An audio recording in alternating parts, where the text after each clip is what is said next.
Hi everyone, so good to be back here with you all. Thanks for watching today.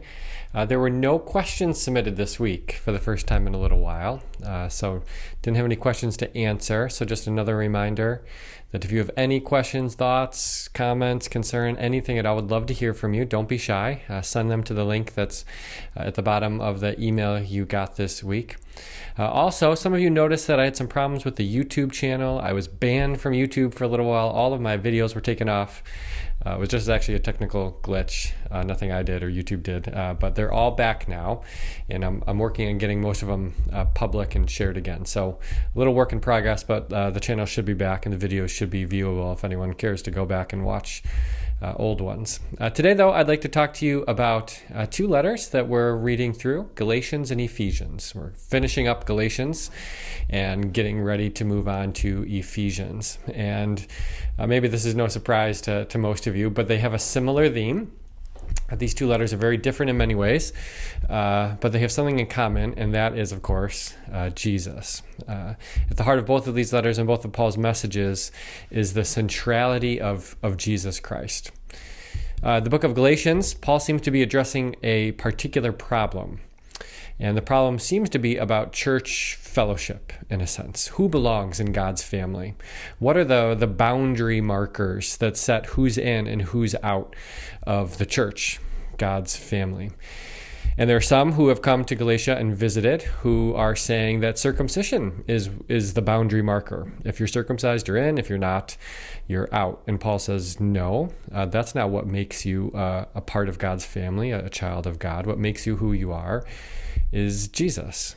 And it's not bad to be circumcised, right?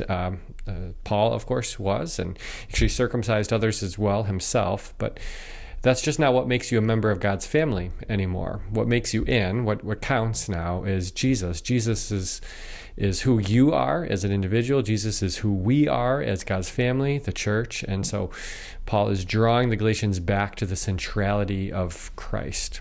So the letter is really all about. That's the problem that Paul is addressing. Ephesians is very different. There are many who think that Ephesians was meant to be a general letter, a circular letter that was passed around from church to church, and it's not addressing quite the same particular issue, but Jesus is still at the center of the letter. Ephesus was a crowded spiritual landscape, I guess would be one way to put it. It was the epicenter of Greco-Roman religion.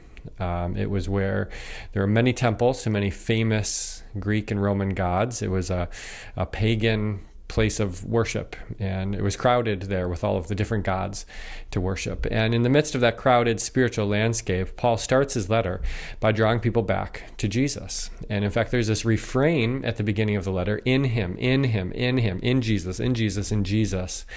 We have everything we need. All of the blessings that we're looking for are actually ours already in Christ. Jesus is at the center of that message.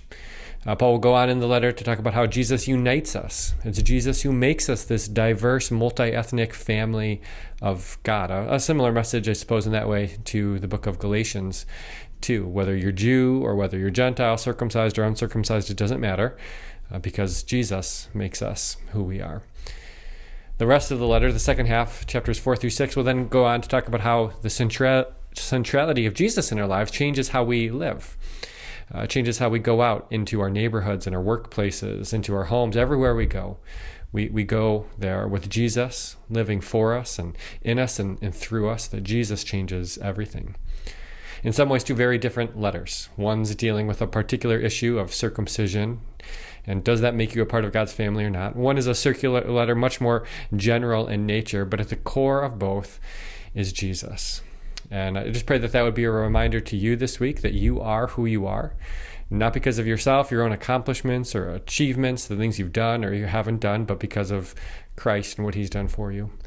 And I pray to be a reminder that we are who we are as God's church, the big church spread out across the world, our church here at St. Paul, that we are that church because of Jesus too. Again, continue to send in your questions, encourage you to do so, and look forward to being back with you again.